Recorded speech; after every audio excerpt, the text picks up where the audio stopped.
भारत की अध्यक्षता में 13वीं ब्रिक्स शहरीकरण फोरम का नई दिल्ली में शुभारंभ हुआ।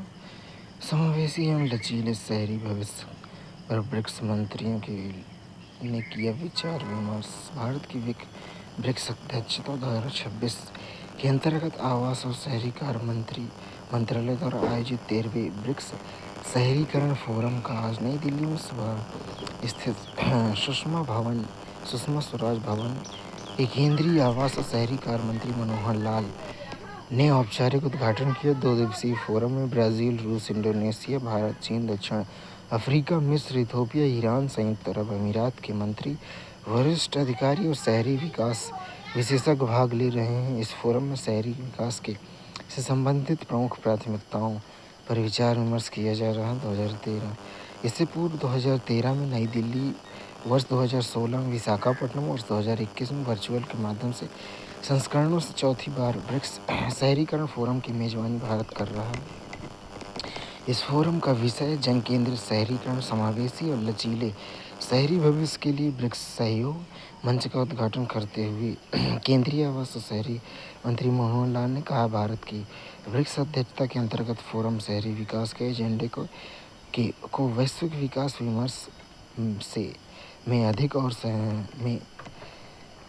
सशक्त स्थान देने का अवसर प्रदान करता है। उन्होंने समावेशी विकास, जलवायु आपदा रोधी और संरचना, संस्थागत सुदृढ़ीकरण और डिजिटल नवाचार को भारत की विकास यात्रा के प्रमुख आधार स्तंभ बनाया है। वर्षों से यह फोरम सदस्य देशों को सर्वश्रेष्ठ प्रथाओं को आदान प्रदान, एक दूसरे की व्यवस्थाओं को बेहतर समझ विकसित करने तथा दीर्घकालिक सहयोग के लिए आवश्यक विश्वास निर्माण का अवसर प्रदान करता रहा।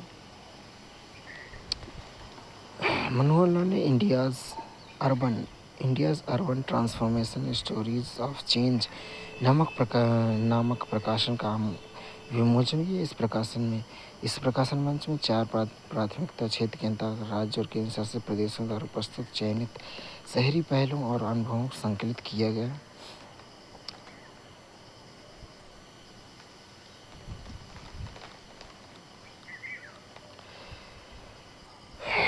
तोखन साहू और रूसी संघ के निर्माण, आवास और सहयोग मंत्री यूरी युत्सिन ने अध्यक्षता की। बैठक में सतत शहरी विकास क्षेत्र के द्विपक्षीय सहयोग को सुदृढ़ बनाने, सार्थक और भविष्य उन्मुख चर्चा हुई।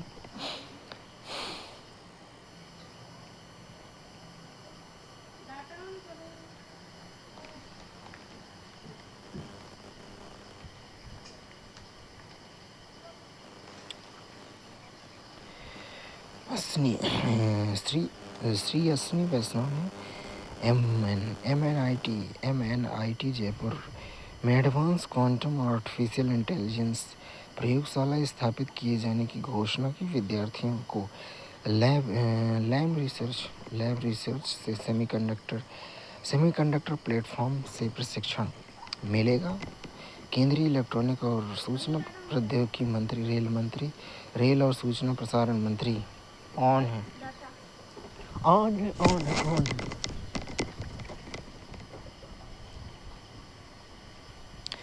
जयपुर में उन्नत क्वांटम कंप्यूटिंग और क्वांटम संचार प्रयोगशाला स्थापित किए जाने की घोषणा।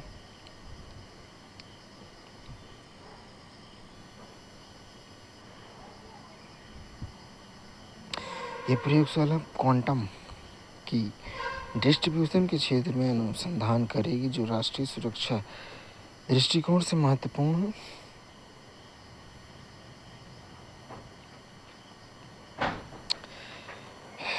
MNIT जयपुर का आह्वान किया। यह पोस्ट क्वांटम क्रिप्टोग्राफी के रूप में से प्रासंगिक क्वांटम कंप्यूटर की गणना क्षमताओं के विरुद्ध सुरक्षित रहने के लिए डिजाइन क्षेत्र में नेतृत्वकारी भूमिका निभाए। लैब रिसर्च का सेमीवर्स प्लेटफॉर्म।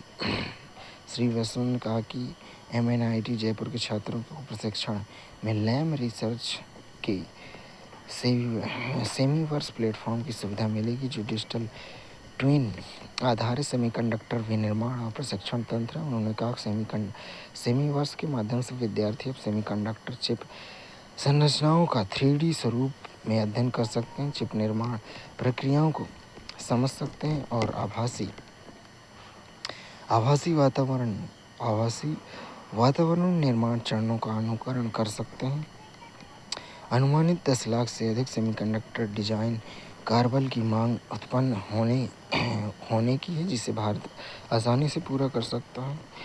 एनवीडिया, क्लाउडकॉम, ARM और AMD जैसी कंपनियां पहले से ही भारत में 2 से 3 नैनोमीटर के उन्नत सेमीकंडक्टर चिप का डिज़ाइन तैयार कर रही हैं। यह डिज़ाइन बेहतर कार्बन की उपलब्धता से ही संभव हो रहा है। श्री वैष्णव ने कहा कि सरकार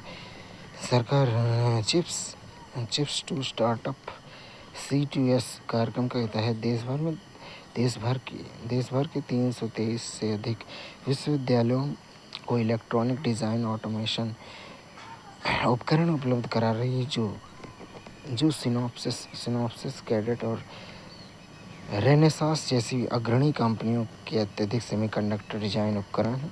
इस उपकरण का उपयोग करते हुए देश भर में संस्थानों में विद्यार्थियों के द्वारा डिजाइन किए गए 100 से अधिक चिप्स मोहाली स्थित सेमीकंडक्टर प्रयोगशाला में निर्मित किए गए। श्री वैष्णव विद्यार्थियों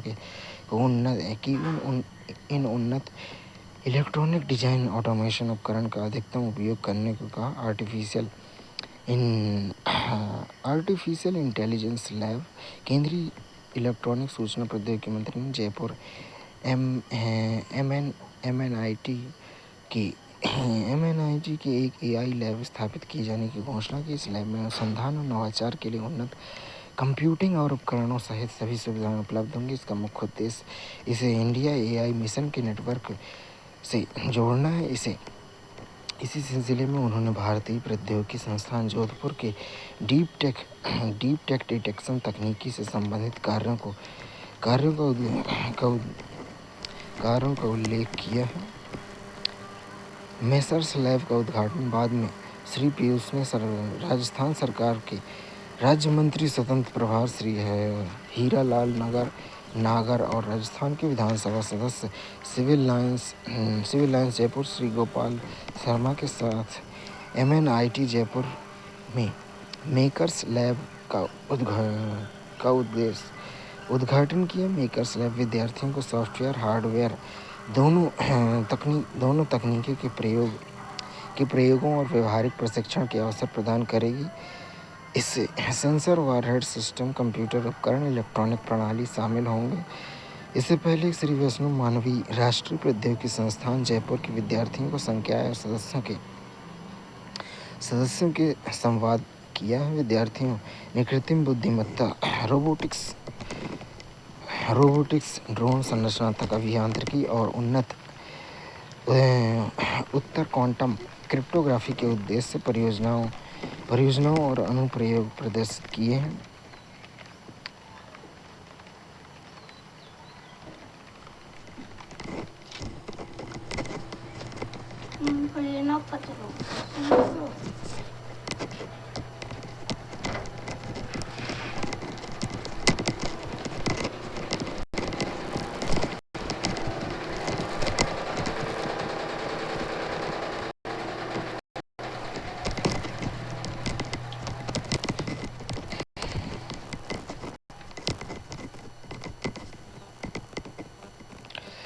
केंद्रीय मंत्री श्री अश्विनी वैष्णव जैसलमेर के रामगढ़ में 20 किलोवाट आकाशवाणी FM ट्रांसमीटर का उद्घाटन किया। प्रासंगिक और प्रभावशाली बने रहने के लिए रेडियो प्रसारण को डिजिटल फर्स्ट और हाइपर लोकल दृष्टिकोण अपनाना होगा।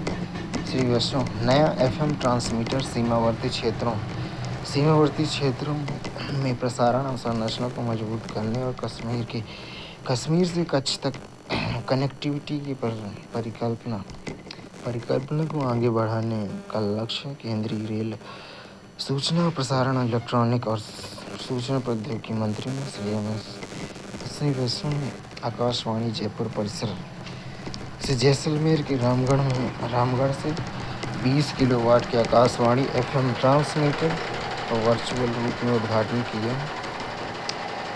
नए ट्रांसमीटर से जोड़ने में राजस्थान एफएम ट्रांसमीटर की संख्या बढ़कर 39 हो गई। रामगढ़ ट्रांसमीटर सीमावर्ती क्षेत्र में 80 किलोमीटर के दायरे में रेडियो कवरेज सुनिश्चित करेगा, जो जैसलमेर जिले के लगभग 20,000 वर्ग किलोमीटर क्षेत्र को कवर करेगा। लोगों के विभिन्न प्रकार के सूचनात्मक, शैक्षिक, मनोरंजक कार्यक्रम तक पहुंच प्रदान करेगा।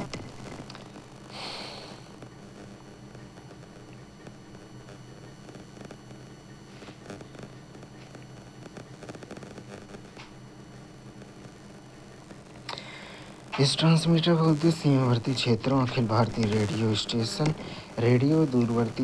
दूरदर्शन के पहुंच को मजबूत करना है। यह केवल जैसलमेर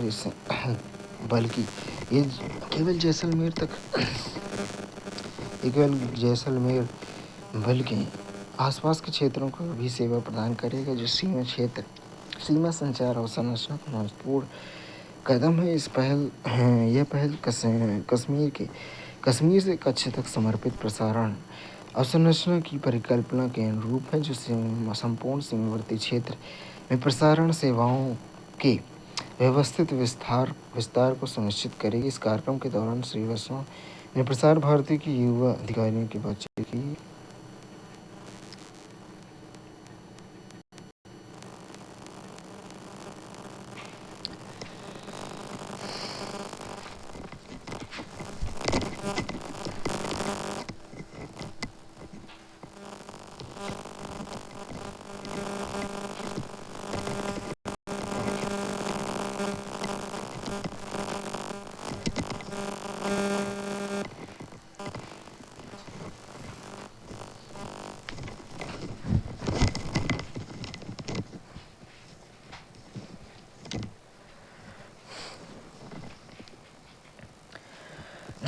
छतों और तालाबों से लेकर जलभृतों तक ओडिशा में जल संचय जन भागीदारी के तहत भूजल स्तर का संरक्षण।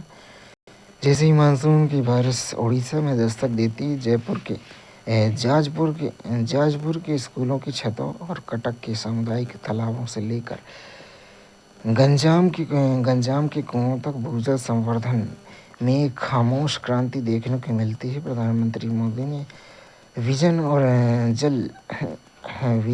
जल संचय जन भागीदारी की में निहित संपूर्ण सरकार, संपूर्ण समाज के दृष्टिकोण से प्रेरित होकर राज्य मौसमी वर्षा के जल को जल सुरक्षा के एक स्थायी स्रोत में बदल रहा है। वर्षा के पानी को उसके गिरने के स्थान पर ही एकत्रित करने और उसे भूमिगत जलभृतों के पुनर्भरण की सुविधा प्रदान करके उड़ीसा मानसून की बारिश को अपने भूजल भंडार को मजबूत करेगी और भविष्य में जल संकट से निपटने का अवसर के लिए एक अवसर में बदल रहा है। जाजपुर भूजल पुनर्भरण को बढ़ावा। जल संचय जल भागीदारी योजना के तहत वैज्ञानिक भूजल प्रबंधन में सबसे महत्वपूर्ण उदाहरण के रूप में जाजपुर जिला उड़ीसा में उभरा है। 2022-23 और 2025-26 के बीच इस जिले में ARUA योजना के तहत 117 रिचार्ज सॉफ्ट का निर्माण और छाता CHHATA योजना के तहत सरकारी संस्थानों, शैक्षिक परिसरों में 114 रूफटॉप वर्षा जल संचय प्रणाली स्थापित की है। इन्हें कोरई बिंझारपुर, बारी, रसूलपुर, दशरथपुर और जाजपुर सहित उच्च प्राथमिकता वाले ब्लॉकों के रणनीतिक रूप से कार्यान्वित किया गया।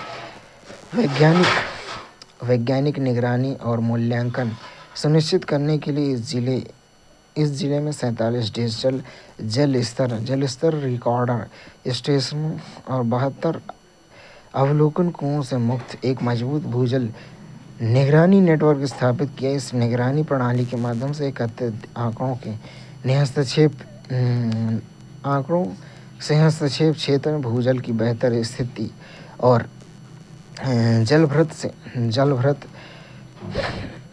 जलभृत की अधिक अच्छी स्थिति का संकेत मिलता है।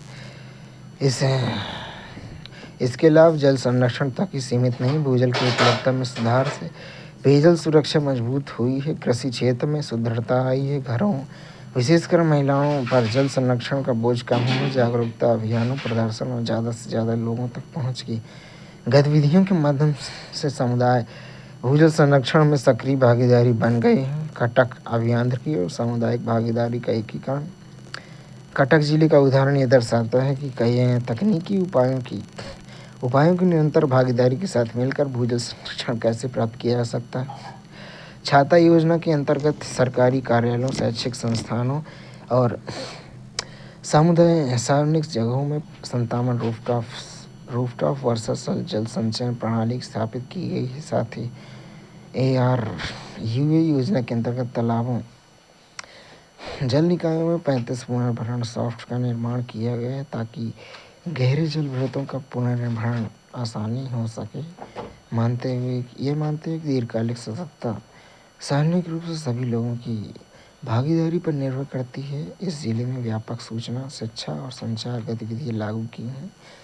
ग्रामीण और शहरी क्षेत्रों में नुक्कड़ नाटक, जागरूकता अभियान, सेमिनार और कार्यशालाएं आयोजित की गईं, जिसमें स्वयं सहायता समूह, छात्रों, पंचायती राज संस्थाओं, स्थानीय समुदायों को भूजल संरक्षण प्रयासों में शामिल किया गया। इस जिले का भूजल निगरानी तंत्र, जिसे 66 स्वचालित निगरानी केंद्र और 100 अवलोकन कुएं शामिल जलभृतों की स्थिति का निरंतर आकलन प्रदान करता है। भूजल संसाधन आकलन के आंकड़ों से पता चला है कि जिले में भूजल का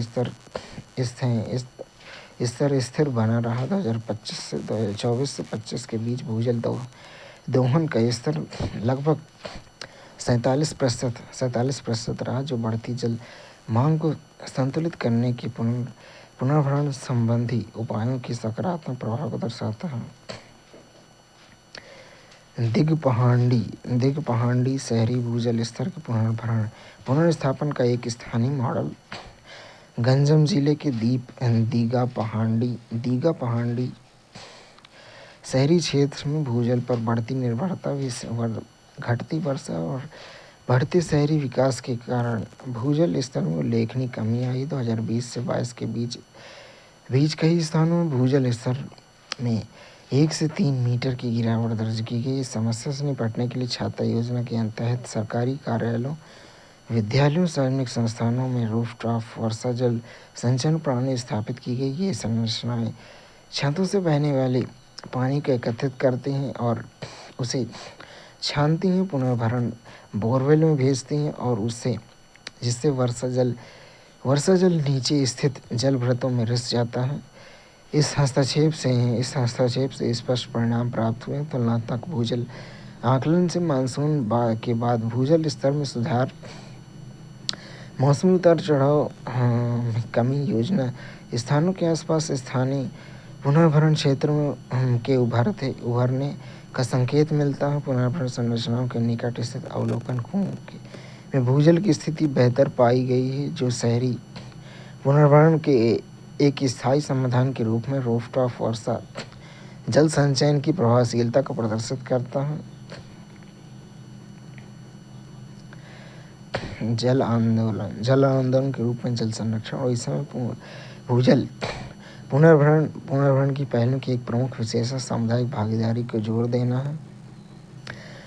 जल सुरक्षित भविष्य का निर्माण। जाजपुर, कटक, दीघा पहाड़ी के अनुभव ये सिद्ध करते हैं कि सामुदायिक भागीदारी के साथ अवसंरचना विकास को मिलाकर ही सतत भूजल प्रबंधन सबसे प्रभावी होता है।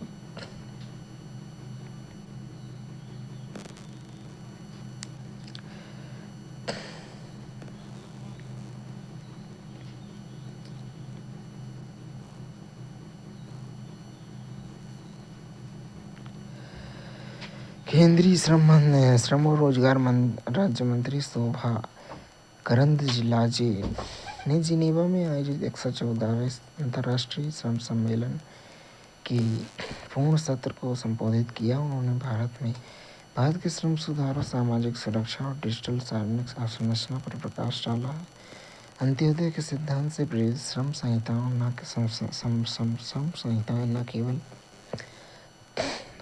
न केवल अनुपालन को सरल बनाते हैं बल्कि श्रमिकों के कल्याण को मजबूत करके एक आधुनिक पारदर्शी श्रम प्रणाली का निर्माण भी करते हैं। सुश्री करंदलाजे ने 114वें अंतर्राष्ट्रीय श्रम सम्मेलन के पूर्ण सत्र में युवाओं की रोजगार क्षमता और महिलाओं की कार्यबल भागीदारी में उल्लेखनीय वृद्धि पर बल दिया। अंतर्राष्ट्रीय श्रम सम्मेलन के महानिदेशक के साथ बातचीत के बीते एक दशक में भारत में सामाजिक सुरक्षा कवरेज में कुछ हुए तीव्र विस्तार को रेखांकित किया गया है। केंद्रीय श्रम और रोजगार तथा सूक्ष्म लघु और मध्यम उद्यम राज्य मंत्री सुश्री शोभा करंदलाजे ने स्विट्जरलैंड के जेनेवा में आयोजित 114वें अंतर्राष्ट्रीय श्रम सम्मेलन में भारतीय प्रतिनिधि मंडल का नेतृत्व किया।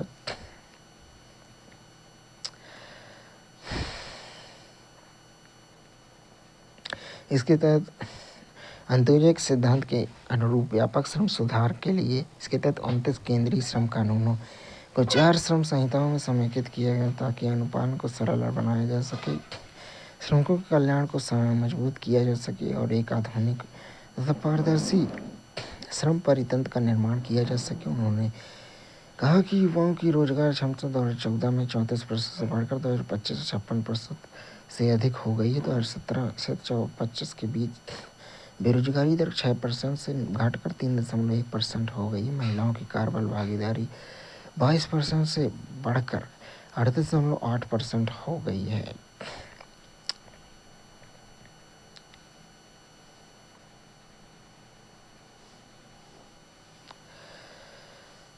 अंतर्राष्ट्रीय श्रम संगठन के प्रारंभिक अनुमानों के अनुसार यह सामाजिक सुरक्षा दायरा 101 मिलियन तक पहुंच गया है। भारत में सामाजिक सुरक्षा दायरा 101 मिलियन तक पहुंच गया। भारत में महिला श्रम बल भागीदारी रोजगार सृजन को बढ़ावा देने के लिए प्रधानमंत्री विकसित भारत रोजगार योजना के बारे में विस्तार से बताया गया।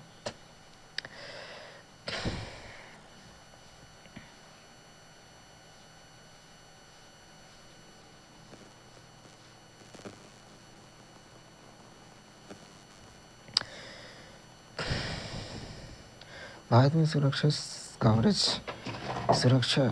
सामाजिक सुरक्षा कवरेज 2015 में यह कवरेज 19% था। 2025 में यह 64.3% तक पहुंच गया। इसके परिणाम से देश भर में 940 मिलियन लोग सामाजिक सुरक्षा के दायरे में आ गए हैं।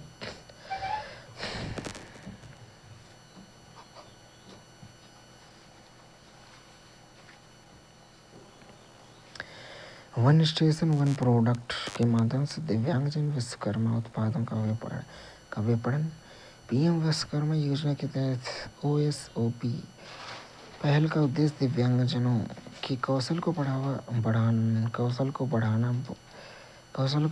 बाजारों तक पहुंच बनाना, उनकी आजीविका में सुधार के लिए संसाधन और अवसर प्रदान करना। पीएम विश्वकर्मा PMV सरकार की प्रमुख योजना जिसे सम्मान, सामर्थ्य, समृद्धि के 3 स्तंभों के माध्यम से पारंपरिक कारीगरों, शिल्पकारों की सहायता के लिए बनाया गया है। इस योजना के तहत समृद्धि को बढ़ावा देने के लिए लघु और मध्यम उद्यम मंत्रालय दिव्यांग विश्वकर्मा कारीगरों के लिए वन स्टेशन वन प्रोडक्ट पहल लागू कर रहा है। इस पहल के अंतर्गत अधिक भीड़ भाड़ वाले चुनिंदा स्टेशनों, रेलवे स्टेशन पर विशेष खुदरा दुकानें स्थापित की गई हैं। यहाँ कारीगरों के उत्पादों का प्रदर्शन और बिक्री की जा सकेगी।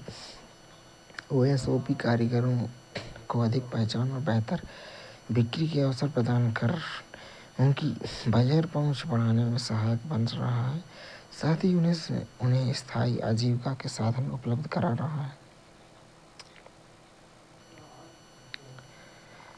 28 दिव्यांग लाभार्थियों को प्रमुख विभिन्न स्टेशनों पर स्टॉल उपलब्ध कराए गए हैं।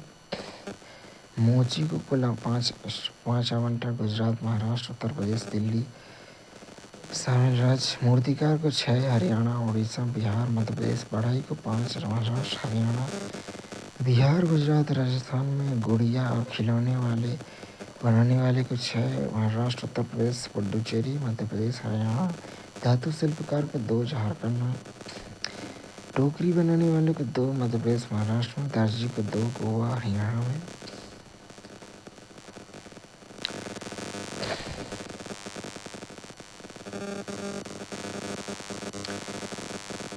दिव्यांग मूर्तिकार श्री अतुल क्रिस्टल से बनी मूर्तियाँ और उपयोगी वस्तुओं को गढ़ने की कला में निपुण है। उनकी सफलता की कहानी पीएमवी योजना के तहत पंजीकरण में शुरू हुई है। इसके बाद मिले कौशल प्रशिक्षण ने उन्हें प्रतिस्पर्धी माहौल में अपने डिजाइनों और अधिक नवाचारपूर्ण बनाने की क्षमता प्रदान की है। ओएमओपी पहल के तहत श्री अतुल को इंदौर रेलवे स्टेशन के प्लेटफॉर्म नंबर 1 पर एक समर्पित खुदरा दुकान आवंटित की गई। उनके जनवरी 2026 में दुकान में के उद्घाटन के बाद से ग्राहकों की प्रतिक्रिया बहुत सुविधाजनक रही है। बिक्री लगातार बढ़ रही है। पीएमवी योजना के तहत पंजीकृत दिव्यांग धातु शिल्पकार श्री अजीत शर्मा को देवधर रेलवे स्टेशन के पास अपने हस्तनिर्मित धातु उत्पादों के लिए खुदरा दुकान आवंटित की गई है। उन्होंने 15 दिनों के भीतर 19,000 रुपये की कमाई की है। शारीरिक चुनौतियों के बावजूद अजीत ने अपने साधारण शिल्पकारी और समर्पण की आजीविका का स्थायी साधन स्थापित किया। अजीत की कहानी दिखाती है कि पीएमवी योजना कैसी कौशल विकास ओएमओपी के तहत बाजार सहायता के माध्यम से दिव्यांग शिल्पकारों को आर्थिक और सामाजिक रूप से सशक्त बना रही है। राजस्थान के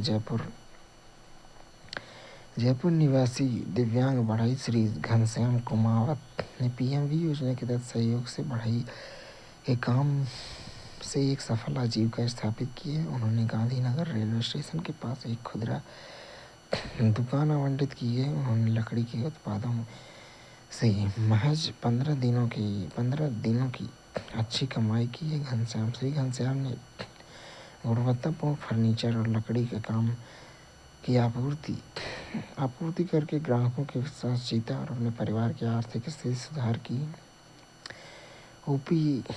ओएसओपी दिव्यांग कारीगरों के आर्थिक सशक्तिकरण के अवसर सृजन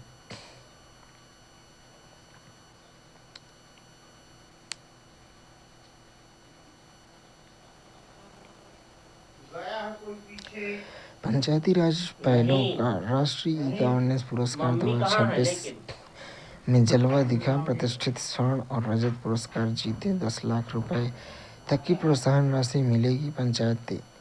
पंचायत उन्नति सूचकांक कादेपुर ग्राम पंचायत और जिला परिषद नंदुरबार महाराष्ट्र ने स्वर्ण पदक जीता है। विजय नगर पंचायत त्रिपुरा को रजत पदक मिला। 7 पुरस्कार श्रेणियों में शामिल 17 परियोजनाओं में से पंचायती राज से संबंधित 4 पहलों को राष्ट्रीय ई गवर्नेंस पुरस्कार 2026 के लिए चुना गया है। इसमें डिजिटल शासन और सामाजिक शासन, नागरिक केंद्रित सेवा वितरण को बढ़ावा देने में ग्राम पंचायत की बढ़ती भूमिका उजागर होती है। इस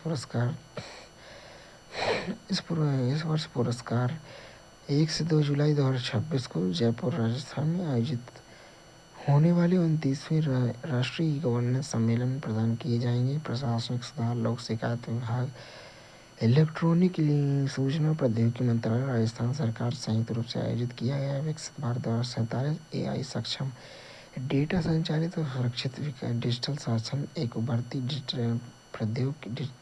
उभरती प्रौद्योगिकी डेटा संचालित निर्णय लेने और मजबूत साइबर सुरक्षा ढांचे का लाभ उठाकर कुशल सुरक्षित तकनीकी केंद्रित सार्वजनिक सेवाएं प्रदान करने के प्रति सरकार की प्रतिबद्धता को दर्शाता। 7 श्रेणियों में शामिल 17 परियोजनाओं और पहलों में 10 स्वर्ण पुरस्कार, 6 रजत पुरस्कार, 1 जूरी पुरस्कार है। NAEG पुरस्कार 2026 में शामिल है 1 ट्रॉफी, प्रमाण पत्र। स्वर्ण पुरस्कार विजेताओं के लिए 10 लाख रुपए और रजत पुरस्कार विजेताओं के लिए 5 लाख रुपए।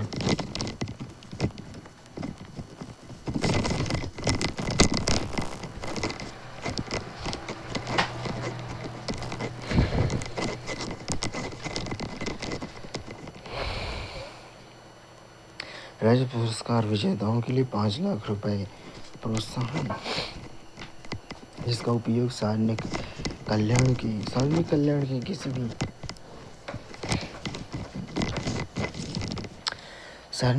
की किसी भी क्षेत्र में परियोजनाओं या कार्यक्रम के कार्यान्वयन या संसाधनों की कमी को पूरा करने के लिए किया जा सकता है। पंचायती राज से संबंधित पहलों के लिए प्राप्त 4 पुरस्कार, 1 मंत्रालय स्तरीय डेटा एनालिटिक्स प्लेटफॉर्म, नागरिक सेवा वितरण के लिए मान्यता प्राप्त 2 ग्राम पंचायतों और 1 जिला स्तरीय स्वास्थ्य सेवा पहल है। ये सभी मिलकर देश में शासन के जमीनी स्तर पर जड़ जमा रहे डिजिटल परिवर्तन की व्यापकता और गहराई को दर्शाते हैं। 4 पुरस्कार इस प्रकार हैं।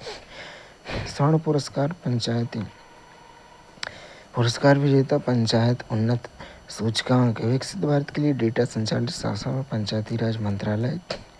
पुरस्कार श्रेणी केंद्रीय मंत्रालय, राज्य या केंद्र शासित प्रदेश द्वारा डिजिटल प्लेटफॉर्मों की डेटा एनालिटिक्स के उपयोग के माध्यम से डिजिटल परिवर्तन राष्ट्रीय स्तर का है। स्वर्ण पुरस्कार कादेपुर ग्राम पंचायत, सांगली जिला, महाराष्ट्र। पुरस्कार श्रेणी सेवा वितरण को गहन बनाने या विस्तारित करने के लिए ग्राम पंचायतों द्वारा जमीनी स्तर पर की गई। महाराष्ट्र के राज्य स्तरीय पुरस्कार है। रजत पुरस्कार बिजोय ग्राम पंचायत, पश्चिमी त्रिपुरा जिला, त्रिपुरा का। पुरस्कार श्रेणी सेवा वितरण को गहन बनाने विस्तारित करने के लिए ग्राम पंचायतों द्वारा जमीनी स्तर पर की गई पहल, राज्य स्तर पर त्रिपुरा का। स्वर्ण पुरस्कार आरोग्य धमनी गवर्नेंस के माध्यम से स्वास्थ्य सेवा में परिवर्तन, स्वास्थ्य विभाग, जिला परिषद नंदुरबार, महाराष्ट्र। पुरस्कार श्रेणी गवर्नेंस, जिला स्तरीय पुरस्कार, महाराष्ट्र राज्य का।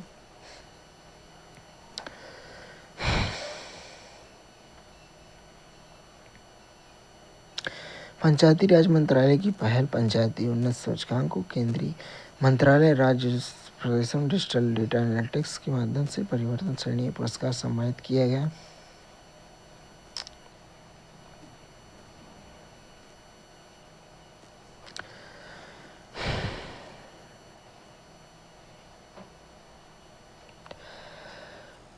पंचायती राज मंत्रालय द्वारा जमीनी स्तर पर की जाने वाली ऑनलाइन नागरिक सेवा मान्यता देने की वकालत के बाद राष्ट्रीय गवर्नेंस पुरस्कार के तहत ग्राम पंचायत समर्पित श्रेणी शुरू की गई। इस पहल में भागीदारी लगातार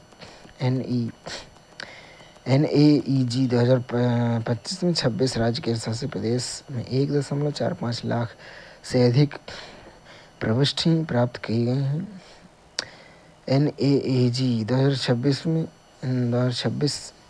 30 राज्यों में 1.65 लाख से अधिक ग्राम पंचायतों ने भाग लिया, जो पंचायती क्षमता का निर्माण, मार्गदर्शन, डिजिटल शासन को बढ़ावा देने में मंत्रालय के निरंतर प्रयासों को दर्शाता है। NEG के तहत समर्पित ग्राम पंचायत पुरस्कार श्रेणी के पहली बार NAEG 2025 शुरू किया गया। ग्राम पंचायत श्रेणी में NAEG 2025 पुरस्कार विजेता में स्वर्ण पुरस्कार ग्राम पंचायत रोहिणी ग्राम पंचायत को, धुले जिला, महाराष्ट्र। रजत पुरस्कार पश्चिम मजलीसपुर ग्राम पंचायत, पश्चिमी त्रिपुरा जिला, त्रिपुरा का। जूरी पुरस्कार पलसाना ग्राम पंचायत, जिला सूरत, राज्य गुजरात। जूरी पुरस्कार सुकाटी ग्राम पंचायत, जिला कुंदझोर, राज्य ओडिशा का।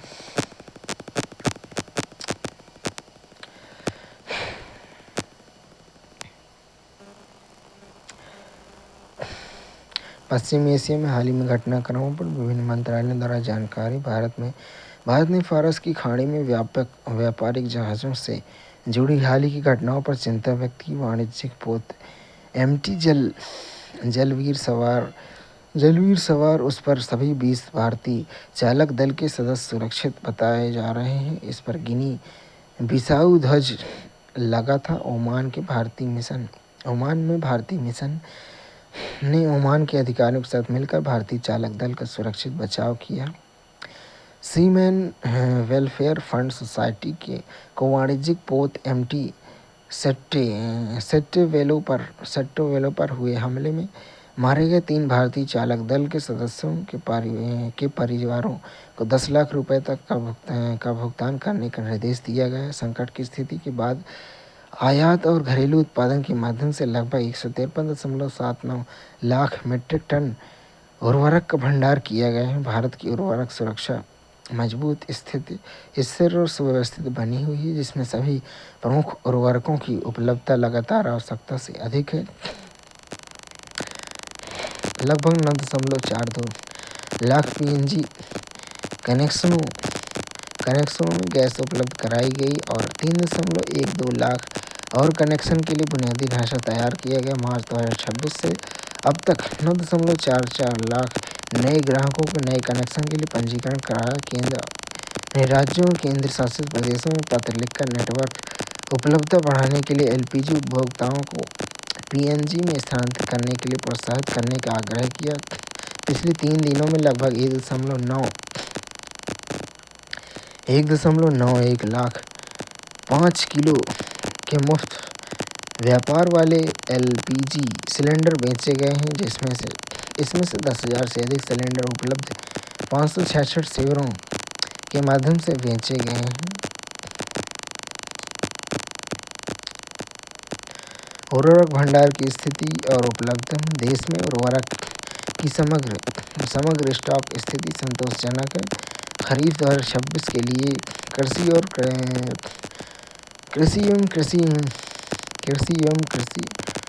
एवं पशु कल्याण विभाग द्वारा उर्वरक की उपलब्धता पूर्व मूल्यांकन 383.9 लाख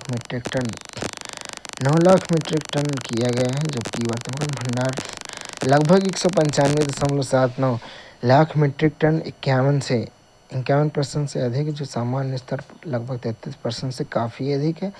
यह सरकार द्वारा बेहतर योजना, अग्रिम भंडारण और कुशल रसद प्रबंधन को दर्शाता है। भारतीय किसान ने चालू खरीफ 2026 में 7/6/2026 तक कुल 94.6 लाख मीट्रिक टन रासायनिक उर्वरक खरीद लिए हैं।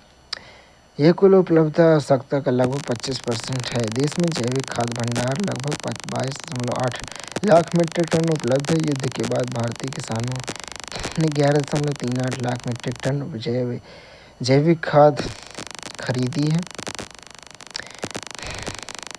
एफओएम, एलएफओएम, पीआरओएम खरीद पंजाब में 2.8 लाख मीट्रिक टन, उत्तर प्रदेश में 2.6 लाख मीट्रिक टन, हरियाणा में 1.37 लाख मीट्रिक टन, मध्य प्रदेश में 1.27 लाख मीट्रिक टन, गुजरात में 0.98 लाख मीट्रिक टन और महाराष्ट्र में 0.8 लाख मीट्रिक टन। पिछले वर्ष की इसी अवधि में यह खरीद 3.24 लाख मीट्रिक टन थी। यह उल्लेखनीय वृद्धि जैविक पोषक तत्वों के अधिक उपयोग की दिशा में सकारात्मक रुझान को दर्शाती है। किसानों के रासायनिक उर्वरकों से जैविक विकल्पों की ओर कृषि बदलाव का संकेत देती है। वर्तमान में चालू खरीफ सीजन के लिए उर्वरक की उपलब्धता को कोई बड़ी चुनौती नहीं है। संकट के बाद उर्वरक का घरेलू उत्पादन और आयात। संकट के बाद घरेलू उत्पादन यूरिया का 71.41 लाख टन है। संकट के बाद आयात भारतीय बंदरगाहों पर पहुंच गया 20.13 लाख टन और काटने का निशान 10.04 लाख टन, जो संकट के बाद आयात बंदरगाहों पर 3.1 lakh ton. NPK 22.96 lakh ton, जो कि संकट के बाद आयात बंदरगाहों पर पहुंचा 7.93 lakh ton. SSP 13.74 lakh ton. घरेलू संकट के बाद घरेलू उत्पादन और आयात 0, एमओपी 0 उत्पादन और संकट के बाद आयात 4.45 लाख टन।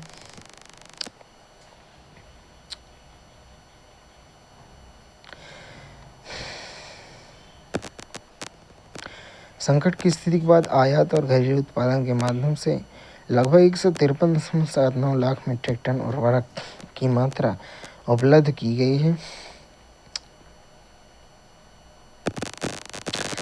मौजूदा संकट काल के दौरान भारत ने 50 लाख मीट्रिक टन से अधिक यूरिया और पी एंड के उर्वरक सुरक्षित किए हैं। विदेश स्थित 29 मिशनों में समन्वय भारत ने Oman, Malaysia, Vietnam, Georgia, Nigeria, रूस, फिनलैंड, मिस्र, अल्जीरिया, तुर्की, नीदरलैंड से यूरिया की आपूर्ति और रूस, मोरक्को, मिस्र, अमेरिका, जॉर्डन, दक्षिण कोरिया, ट्यूनीशिया, सऊदी अरब से लाल सागर के रास्ते डीएपी या एनपीके की आपूर्ति सुनिश्चित की है।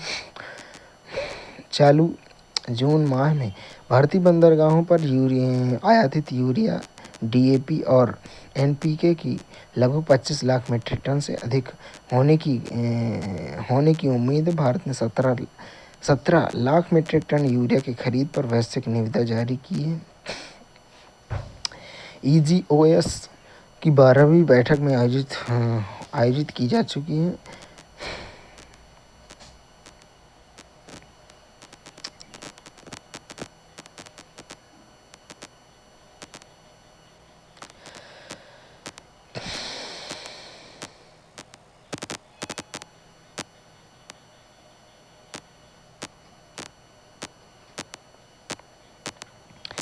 एक जून 2026 से अब तक मुंबई, कोच्चि, विशाखापट्टनम, चेन्नई, मथुरा, गुजरात में रिफाइनरी द्वारा रासायनिक, फार्मा और पेंट उद्योगों में 4,180 मीट्रिक टन से अधिक C3C4 अणु, जिसमें प्रोपेलीन और ब्यूटेनॉल शामिल हैं, लगभग 36-60 मीट्रिक टन ब्यूटेनॉल क्रिएटल बेचा जा चुका है।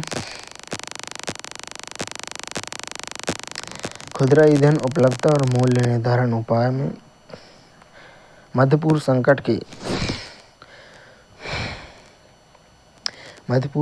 के कारण कच्चे तेल की कीमतों में असामान्य वृद्धि हुई है। उपभोक्ताओं की सुरक्षा के लिए भारत सरकार ने पेट्रोल और डीजल के पर उत्पाद शुल्क में 10 रुपये प्रति लीटर की कमी की है। कुछ क्षेत्रों में खुदरा दुकानों पर असामान्य रूप से अधिक बिक्री और भारी भीड़ देखी गई है। हालांकि देश भर में सभी पेट्रोल पंपों पर पेट्रोल और डीजल पर पर्याप्त भंडार उपलब्ध हैं। उच्चतर इथेनॉल मिश्रण तेल E20, E22, E27, E30 उत्पाद पर उत्पाद शुल्क छूट और E20 तक के इथेनॉल मिश्रण पर पहले से ही उत्पाद छूट निरंतर लागू है। प्राकृतिक गैस आपूर्ति और पीएनजी विस्तार पहल। वर्तमान में कार्यरत यूरिया संयंत्रों में आपूर्ति पिछले 6 महीनों में और उनकी औसत खपत के लगभग 98% के बराबर है। मार्च 2026 से अब तक लगभग 9.4 लाख पीएनजी कनेक्शन का गैसीकरण किया जा चुका है। अतिरिक्त 13.12 लाख कनेक्शनों के लिए बुनियादी ढांचा तैयार किया गया, जिसमें कुल कनेक्शनों की संख्या 12.54 लाख हो गई है।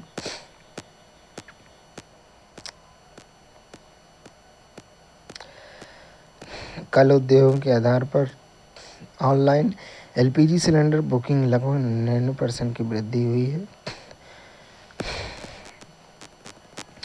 वितरण स्तर पर हेरफेर की रोकने के लिए डिलीवरी प्रणाली कोड डीएसी डिलीवरीकरण कोड डीएसी आधारित डिलीवरी के लगभग 96% की वृद्धि हुई। डीएसी उपभोक्ताओं के पंजीकृत मोबाइल नंबर पर प्राप्त होता है।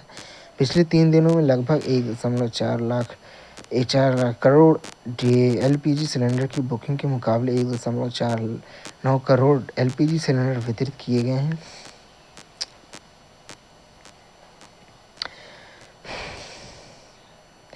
पिछले 3 दिनों में लगभग 1.91 लाख 5 किलोग्राम के FTL सिलेंडर बेचे गए हैं।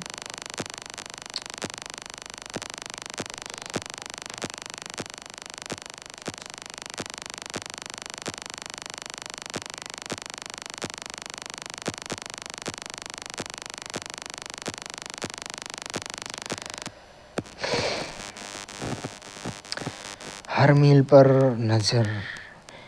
NSV देश की राष्ट्रीय राजमार्गों को कैसे सुरक्षित रखा जाए। भारत के व्यस्त राष्ट्रीय राजमार्गों पर एक सुहावनी सुबह एक आकर्षक सफ़ेद गाड़ी आगे बढ़ती है। ना तो पुलिस की गाड़ी, ना ही रखरखाव ट्रक, बल्कि कुछ कहीं अधिक भविष्यवादी। इसकी छत पर लगे स्कैनर अदृश्य किरणें छोड़ते हैं। उच्च रेजोल्यूशन वाले कैमरे धीरे से चलते हैं। उन्नत 3D laser sensor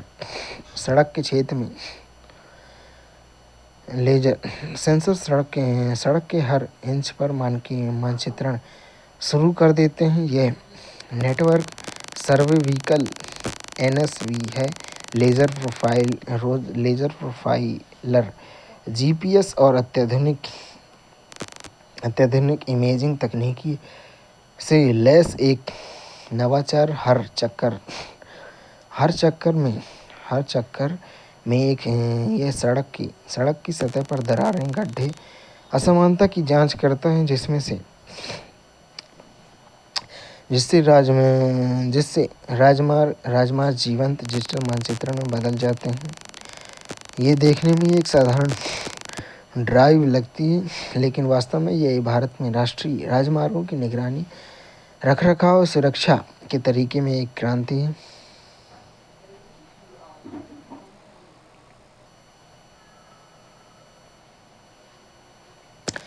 3D laser तकनीकी को अपनाना सड़क परिवहन राजमार्ग मंत्रालय के नवाचार को बढ़ावा देने की दर्शाता है।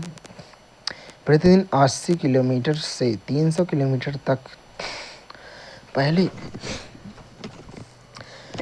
पहले सर्वेक्षण एक दिन में केवल 20 से 80 किलोमीटर की दूरी तय कर पाते थे। प्रतिदिन 300 किलोमीटर तक सर्वेक्षण कर सकता है। 3 चरणों में प्रक्रिया के माध्यम से सुरक्षित केंद्रीकृत डेटा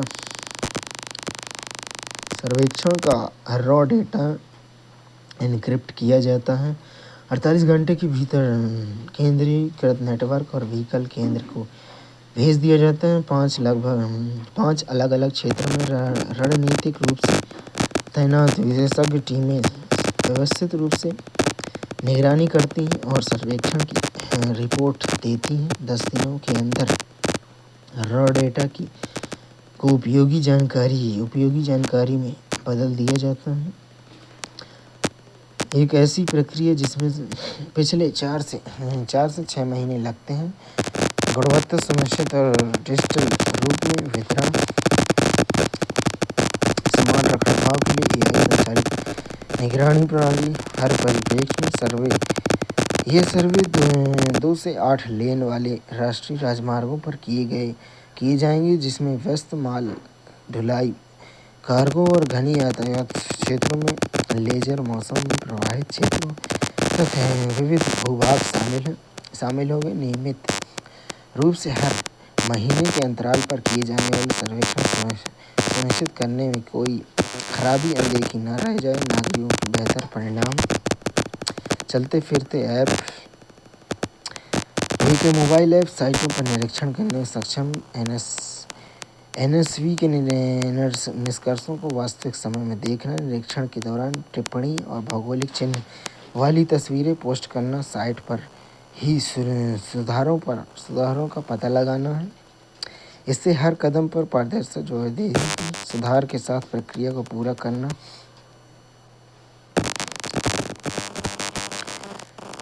डॉक्टर जितेंद्र सिंह ने IIT गांधीनगर में DAT द्वारा वित्त पोषण सेंट्रल इंस्ट्रूमेंटल फैसिलिटी का उद्घाटन किया और 3 रिसर्च क्लस्टर लॉन्च किए। भारत की नवाचार यात्रा को आकार देने के लिए उद्योग साझेदारी भविष्योन्मुखी प्रतिभा और ट्रांसलेशन रिसर्च आवश्यक है। नए उद्योग अकादमिक अनुसंधान पहल में लगभग 70 उद्योग संस्थापक भागीदारी के रूप में शामिल हुए हैं। फिर विज्ञान के प्रकाशनों के आगे बढ़कर समाज के लिए समाधान खोजने पर केंद्रित की जानी चाहिए।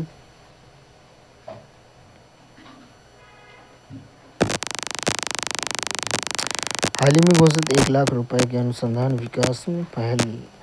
केंद्रीय मंत्री ने अनुसंधान नवाचार में निजी क्षेत्र की भागीदारी को मजबूत करने की सकारात्मक प्रतिबद्धता बताई को दिखाता है। IIT गांधीनगर की 2025 में शीर्ष 25 अनुसंधान से जुड़ी उपलब्धियों को दर्शाने वाला एक प्रकाशन जारी किया गया है।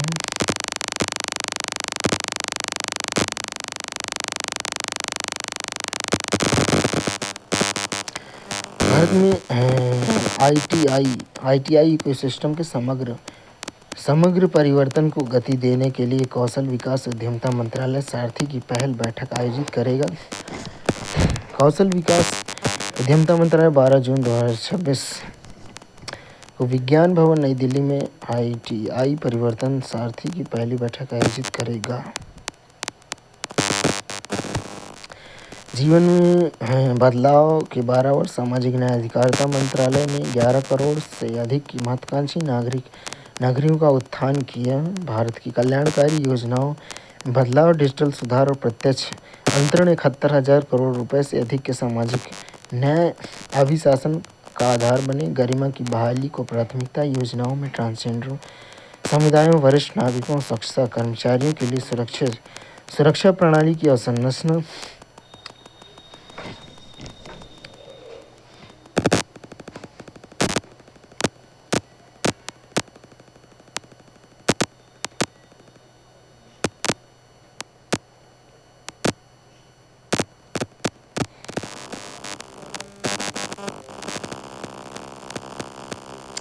प्रधानमंत्री मोदी के नेतृत्व में वस्त्र क्षेत्र अभूतपूर्व प्रगति और बदलाव का साक्षी बना है। केंद्रीय वस्त्र मंत्री श्री गिरिराज सिंह ने वस्त्र मंत्रालय के पिछले 12 वर्षों की उपलब्धि पर प्रकाश डालते हुए कहा कि प्रधानमंत्री नरेंद्र मोदी के दूरदर्शी नेतृत्व में भारत के वस्त्र और परिधान क्षेत्र में उल्लेखनीय बदलाव आया है। यह वैश्विक स्तर पर प्रतिस्पर्धी, नवाचार आधारित, बड़े पैमाने पर रोजगार सृजन में उद्योग के रूप में उभरा है।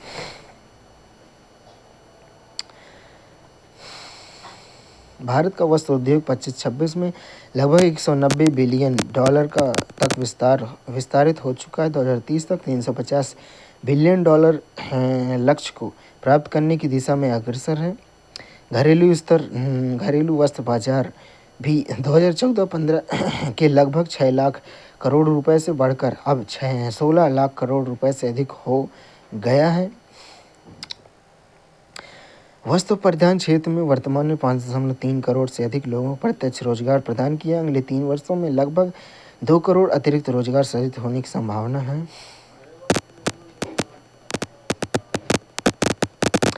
2014 में 10 FTA के तहत 19 देश तक सीमित था, अब बढ़कर 18 FTA के माध्यम से 56 देश तक पहुंच चुका है।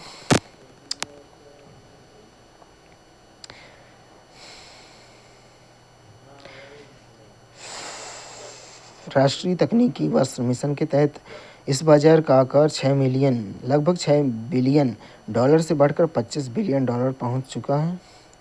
लगभग 70,000 करोड़ रुपए के निवेश आकर्षित होने और करीब 20 लाख रोजगार के अवसर सृजित होने की उम्मीद है।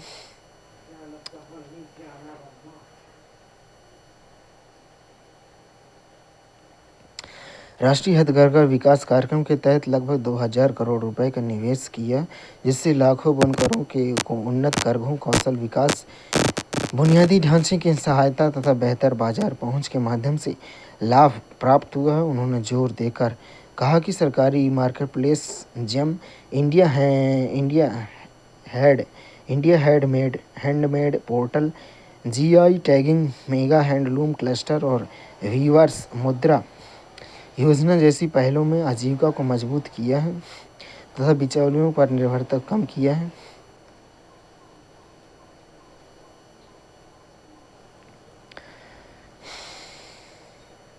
प्रधानमंत्री श्री नरेंद्र मोदी ने नीति आयोग की 11वीं शासी परिषद की बैठक की अध्यक्षता की। विकसित भारत की परिकल्पना प्रत्येक राज्य, जिले, खंड और गांव का सामूहिक संकल्प बनाना चाहिए। प्रधानमंत्री ने भारत के 70 करोड़ युवाओं को देश की संपत्ति बताया। मतलब कि भारत में 70 करोड़ युवा हैं। राज्यों से इस जनसांख्यिकी लाभांश को विकसित लाभांश में बदलने का आग्रह किया है।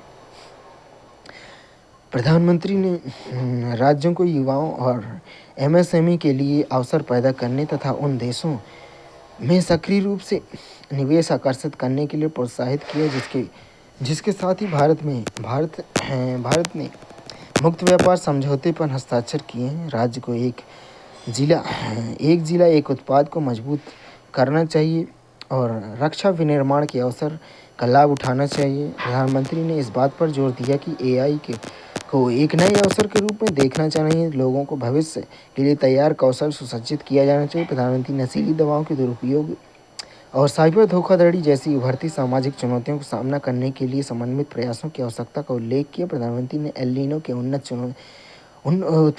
नीनो से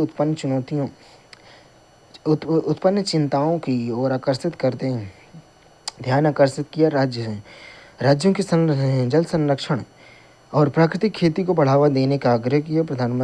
मुख्यमंत्री, उपराज्यपाल, प्रशासकों ने प्रधानमंत्री के 12 वर्ष कार्यकाल पर बधाई दी। राज्यों के वैश्विक भू राजनीतिक संकट का सामना करने और भारत की क्षमता को मजबूत करने के लिए केंद्र के साथ एकजुटता व्यक्त की है। सभी राज्यों और 5 केंद्र शासित प्रदेशों की बैठक में भाग लिया। पहली बार सभी 28 राज्यों के मुख्यमंत्री इसमें भाग लिया। बैठक के विषय विकसित भारत 2047 के लिए समावेशी विकास।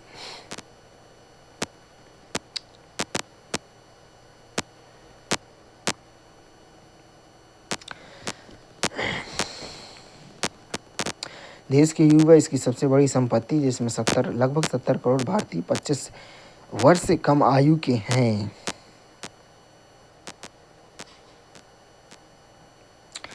राज्यों से लखपति दीदी की संख्या 3 करोड़ से 6 करोड़ करने की दिशा में काम का आह्वान किया। नारी शक्ति, सुरक्षित और संरक्षित वातावरण सुनिश्चित करने के महत्व पर जोर दिया है।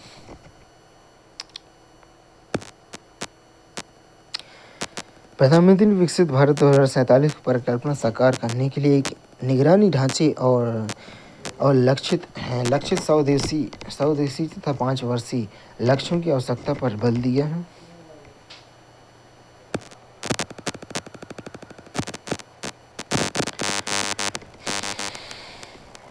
राष्ट्रीय मानवाधिकार आयोग ने आंध्र प्रदेश में विशाखापट्टनम स्थित राष्ट्रीय इस्पात निगम लिमिटेड के इस्पात संयंत्र में हुए विस्फोट में 8 श्रमिकों की मौत और 6 अन्य घायल होने की घटना का स्वतः संज्ञान लिया। श्रम संघ के प्रबंधन पर सुरक्षा प्रोटोकॉल की अनदेखी का आरोप लगाया है।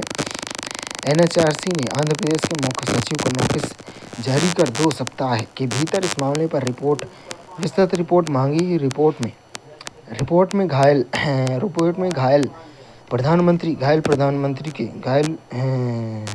में घायल श्रमिकों के स्वास्थ्य की स्थिति और घायलों के मृतकों परिजनों के मुआवजे की राशि भुगतान का वितरण शामिल होना चाहिए।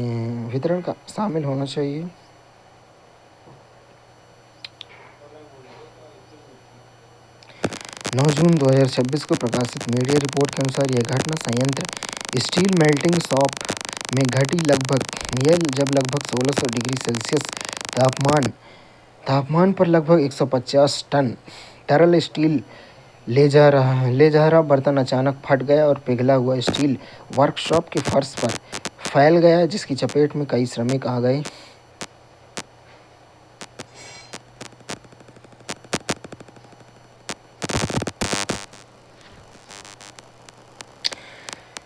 बायोफार्मास्यूटिकल्स आधुनिक स्वास्थ्य सेवा के भविष्य को आकार दे रहे हैं। भारत एक वैश्विक अगुवा के रूप में उभरने के लिए मजबूत स्थिति में है। श्रीमती अनुप्रिया पटेल, केंद्रीय रसायन और उर्वरक राज्य मंत्री, ने कहा कि बायोफार्मा शक्ति के तहत 2047 तक 100 बायोलॉजिक्स लॉन्च करने की परिकल्पना की गई। उद्योग जगत के बायोलॉजिक्स और बायोसिमिलर्स में उनकी क्षमताओं को बढ़ाने का आह्वान किया। उद्घाटन। बायोफार्मास्यूटिकल्स आधुनिक स्वास्थ्य सेवा के भविष्य को आकार दे रहे हैं। भारत इस परिवर्तनकारी क्षेत्र में एक वैश्विक अगुवा के रूप में उभरने के लिए मजबूत स्थिति में। केंद्रीय रसायन और उर्वरक राज्य मंत्री श्रीमती अनुप्रिया पटेल ने कहा कि भारत सरकार देश के एक अग्रणी वैश्विक फार्मास्यूटिकल्स हब बनाने के लिए नवाचार, विनिर्माण, क्लिनिकल रिसर्च और नियामक क्षमताओं को मजबूत करने के लिए प्रतिबद्ध है। आज नई दिल्ली में एसोचैम द्वारा आयोजित दूसरे फार्मा समिट एंड अवार्ड 2026 में बोलते हुए मंत्री ने कहा, बायोफार्मा शक्ति पहल के तहत 2047 तक 100 बायोलॉजिक्स लॉन्च करने की परिकल्पना की गई है, जो सीधे तौर पर विकसित भारत और स्वस्थ भारत के लक्ष्यों में योगदान देगी। मंत्री ने बताया कि सरकार पूरे फार्मास्यूटिकल वैल्यू चेन में मजबूत फंडिंग और नीतिगत रास्ते तैयार किए हैं। यह देखते हुए 2031 तक प्रिस्क्रिप्शन दवाओं में बायोलॉजिक्स की हिस्सेदारी लगभग 40% होने की उम्मीद है। मंत्री ने इस बात पर जोर दिया कि भारत को सस्ती जेनेटिक